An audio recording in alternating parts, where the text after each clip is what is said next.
আসসালামু আলাইকুম। Hello everyone.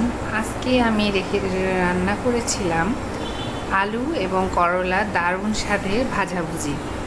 আজকে ফার্স্ট ট্রাই করেছিলাম, খেতে কিন্তু দারুণ হয়েছিল। কুচি কুচি করে সুন্দর করে কেটে নিয়ে তার সঙ্গে লবণ এবং হলুদ মাখিয়ে নেব।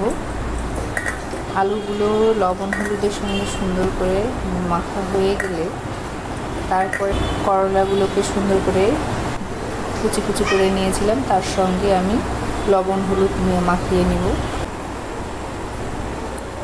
এটা খেতে এত দারুণ হবে আমি কখনো ভাবতেও পারিনি। আজকে ফার্স্ট টাইম ট্রাই করেছিলাম। আপনারা পারলে ট্রাই করে দেখবেন, আপনাদেরও আমার মনে হয় যে ভালো লাগবে আশা করি। একটা ইউনিক রেসিপি, আমি নিজেও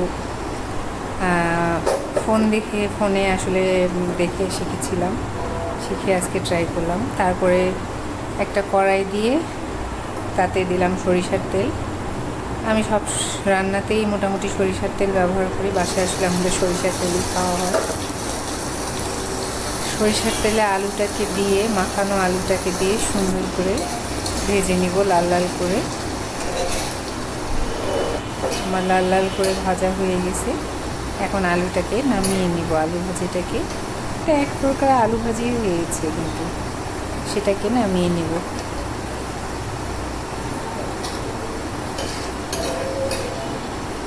সম্পূর্ণ আলু ভাজি নামিয়ে নিয়ে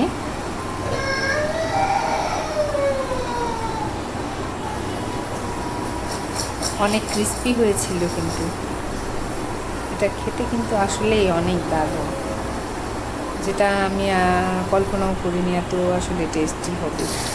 তারপরে সে একই তেলে দিয়ে দিলাম করলাগুলোকে সুন্দর করে এখন ব্রাউন করে আসলে ভেজে নিব। এই রেসিপিটা রান্না করতে আমার মোটামুটি 15-16 মিনিট এরকম প্রায় লেগেছিল। বেশি কিন্তু সময় লাগেনি, কাটাকাটি করতেই যতটুকু সময় লাগে। আমার করলা ভাজি ব্রাউন হয়ে গেছে, করলা ব্রাউন কালার হয়ে গেছে, সেটাকে তুলে নিয়ে নিলাম। দেখতেও কিন্তু দারুণ হয়েছে।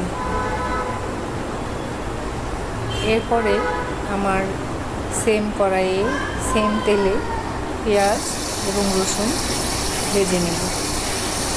পেঁয়াজ রসুনটাকেও সেম ব্রাউন কালার করে বেরেস্তা টাইপের আসলে হবে।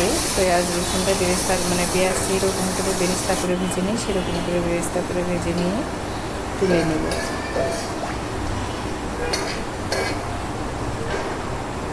পেঁয়াজ রসুন আমার করলা সবগুলোই সুন্দর করে ভাজা হয়ে গেছে।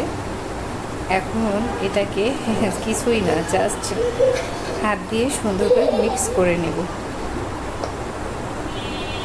এতেই আমার তৈরি হয়ে গেল সেই কাঙ্ক্ষিত মজাদার ভাজাভুজি, করলা আলু ভাজাভুজি। খেতে কিন্তু দারুণ। আজকে এ পর্যন্ত, বাই।